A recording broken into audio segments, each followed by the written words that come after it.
中度風颱北海豬目前穩定向西邊行，這離台灣還有2700公里。氣象署預估講呢，這北海豬是拜六上接近台灣，也因為暴風圈範圍較大，氣象署上近拜五過晝發布海上警報。若拜六禮拜是上風颱影響台灣上明顯的時陣，特別是北部和山區有的所在可能會落大水雨。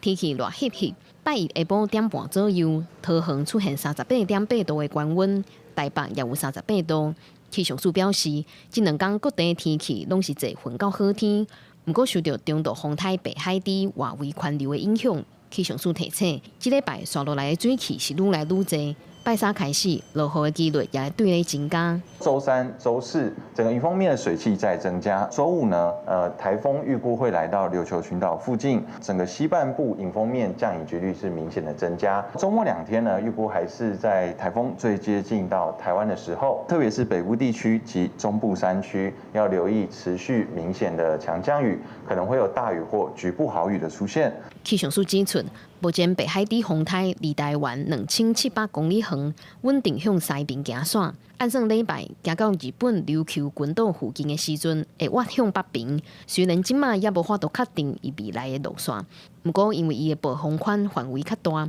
所以氣象署上緊會佇拜五過晝了後發海上警報。週五之後開始會有一些北轉的趨勢，暴風半徑預估在這個時候還是有320公里左右，所以在台灣附近，它就算有北轉的話，這個暴風圈碰觸到海警範圍幾率還是比較高的哦。拜六父親節，風颱影響偌大，氣象署表示會密切注意風颱行的路線。目前風颱暫時也未影響台灣天氣，不過對拜二開始，基隆北海岸、東半部沿海甲恆春半島可能會有大雨。若拜六禮拜是風颱上晚影響上大的時陣，尤其是北部甲山區可能會落局部的大水雨。但是，佇風颱外圍環流的閃方面，可能會出現火燒風，像拜四、拜五的宜蘭甲拜六的花東地區，攏要注意極端的高溫。記者顧佑基林旭凱台北報道。